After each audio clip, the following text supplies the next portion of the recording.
President Trump has a special representative for Russia and Ukraine, Keith Kellogg. Keith Kellogg was expected to present Trump's big plan at the Munich Security Conference, Trump's big plan to end the war in Ukraine. This big peace plan from Trump reportedly involves letting Russia win, letting Russia keep all the territory it has seized during its 3-year-long invasion. And yeah, sure, that's one way to end the war.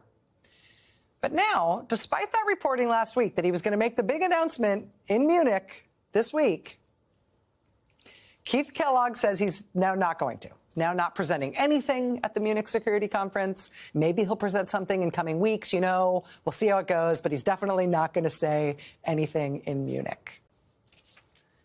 I don't know what happened there. Maybe somebody got Keith Kellogg to Google the word Munich. And what happens when you go there to announce that you've reached a deal for peace in our time because you've found a way to appease the fascistic and aggressive country that's invaded its neighbors? They promise they won't do any more. Maybe he Googled Munich. I don't know. Who can say? But have fun while you're there, Vice President J.D. Vance. Try not to let the hundreds of thousands of Germans protesting your right-wing friends get you down.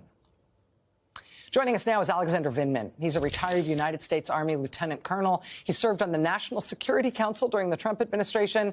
He was fired for testifying about Trump's conduct involving Ukraine, which led to his first impeachment. He is now the author of a forthcoming book called The Folly of Realism: How the West Deceived Itself About Russia and Betrayed Ukraine. Colonel Vindman, I'm really looking forward to the launch of this book. Thank you for getting me an advance copy of it. And thank you for being here with us tonight. I appreciate your time. Thank you.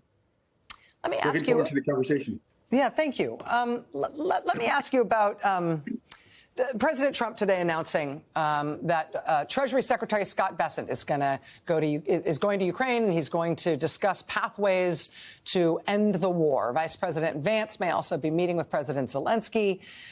We did have this reporting that Keith Kellogg was going to announce essentially that the U.S. plan is to let Russia win the war and keep all the territory that it has taken in this invasion. What are you expecting from the Trump administration on Ukraine? And not much, frankly. I think they came in there with lots of slogans about ending the war. It was supposed to end before President Trump was inaugurated. It didn't end on day one. It's not going to end in the next months, even if the U.S. withdraws all support. By the way, it's putting significant pressure on Ukraine right now and starting to ease the pressure up on Russia, or at least telegraphing it well. That is not a means to end the war. There is no prospect that Ukraine will throw its hands up in the air and give up its territory, give up its sovereignty. The Europeans are there to back them up. The Ukrainians believe that they have the wherewithal to fight on for some time. And this narrative that the Russians are going to, take all of Ukraine is just a false narrative. The Russians are under significant pressure. Their economy is brittle. Their military is taking massive losses.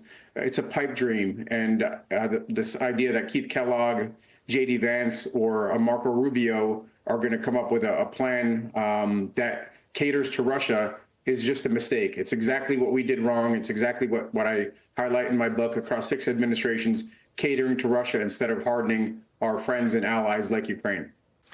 As hard-pressed as Ukraine is right now, 3 years into this war, defending its own territory from an aggressive, much larger neighbor that invaded them unprovoked and is taking its territory, Donald Trump today told, or in recent days has just told Fox News that he has an additional way that he wants to press Ukraine. He wants them to hand over $500 billion worth of rare earth minerals.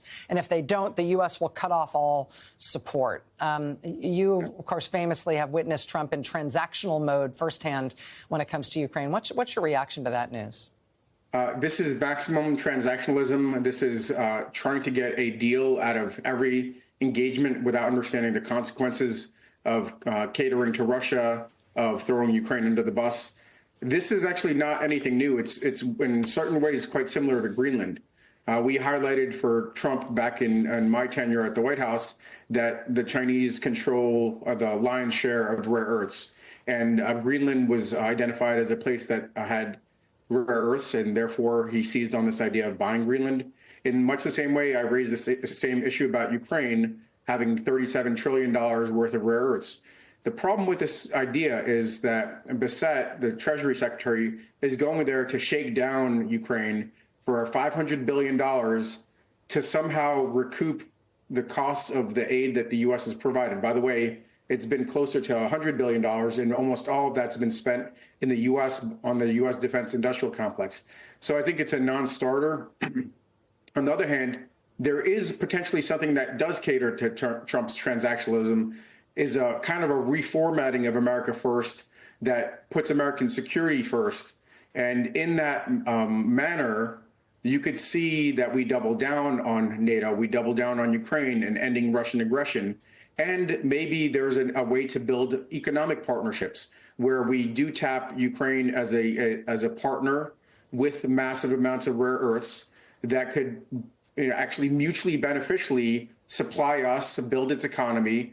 That kind of deal, maybe that kind of deal that also somehow compensates for security assistance, can maybe appeal to all parties here. This is a needs-must situation. Ukraine needs the resources either from the U.S. or from Europe. And if that's the kind of deal that they strike, that may be reasonable. But shaking Ukraine down, much like in that first impeachment, is a non-starter. The Ukrainians are not going to give in, and this is just not the way the world works. Yeah, and it's not the way an allyship is supposed to work either. You can do mutually beneficial deals and partnerships of the kinds that you're describing, but extortion is something else, extortion and threats. Colonel Alexander Vindman, thank you. The book is called The Folly of Realism. It comes out in 2 weeks. I hope your publisher is sending you all over the country to talk about this with live audiences. You're a voice that we need back in the country right now. We need your example, sir, and I'm happy to have you here tonight ahead of this launch. Thank you, Rachel.